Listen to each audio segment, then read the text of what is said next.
Before this video starts, I just want to say this script took me maybe an hour to write and has no structure, and I probably repeated myself so many times here.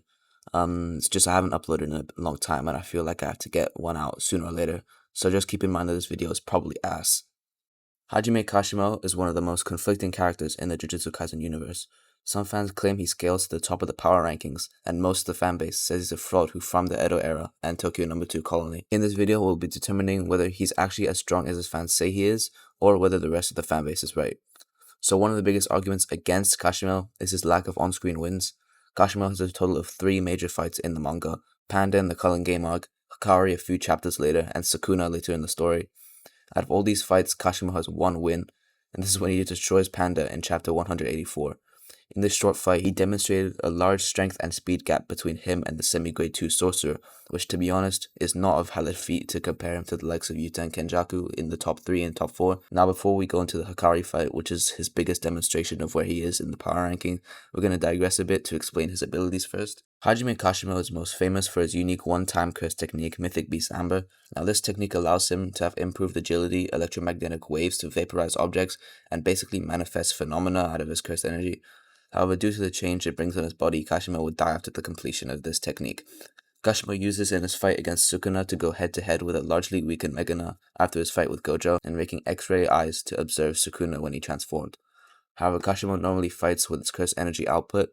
Now this is because his cursed energy has an electric trait, which means it's harder to defend against his attacks with regular curse reinforcement. Unless his opponent has a high enough cursed energy output to ignore it, he can also charge up lightning bolts as shown in his fight against Hakari, which is his main damage dealer.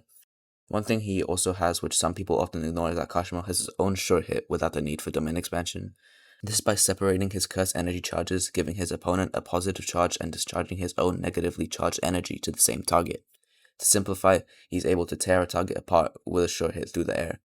Back to the fight against Hakari, we do have to address that he did lose to him.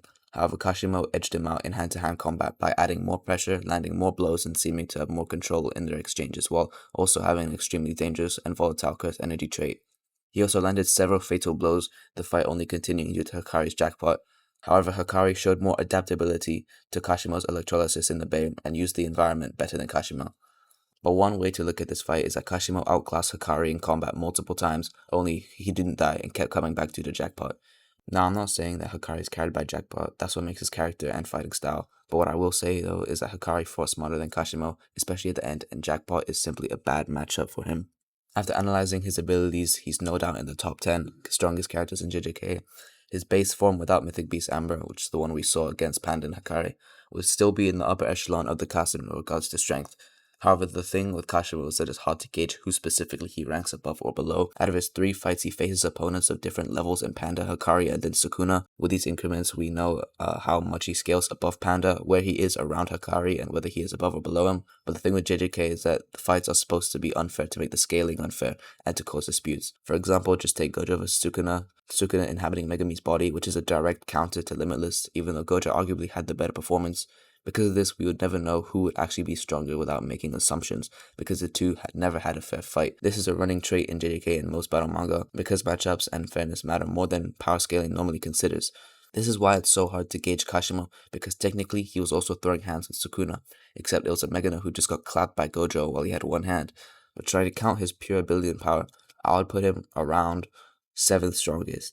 So this means that Gojo, Sukuna, Yuta, Yuki, Kenjaku, and I put Yorozu are all above his base form. Him with his technique activated is a bit more complicated because we don't really get to see it that much. But one interesting thing is I put him above Hakari, who he lost to. However, as I already said, Kashimo was repeatedly outmatching Hakari in hand-to-hand and skill with his cursed energy. But the infinite RCT from Hakari is just a hard counter to his lightning. But overall, Kashimo is a nasty matchup for anyone without reverse curse technique because it's so quick and volatile. That said, I don't see him surviving against these others, first of all, because they all have domain expansions. Even though Kashimo has a sure hit without a domain, he's still not winning a clash. There are a bunch of other factors why these others would beat, and some would dogwalk Kashimo. But to be honest, the script sucks buns, and it's been a long time since I've uploaded, so I'm kind of rushing this. But in conclusion, I would say that neither part of the fandom is right. We're all either slandering or glazing this character without realizing he's just a strong guy, and that's it. He's decent. He's not top 3 like some of his glazers say, and he's not the bottom like the rest say. Around 8th to 7th place is respectable for him, and I would say He's a bit underrated instead of overrated, to be honest, in this fandom. So that's it for this video. Again, I'm sorry that the script isn't really structured, and I might actually have been repeating myself. So hopefully you guys like this video. And for the 2 people who actually waited for me to upload again, thanks. Again, sorry this vid sucks, but hopefully you learned something, or maybe you enjoyed it, and hopefully I'll see you again sometime.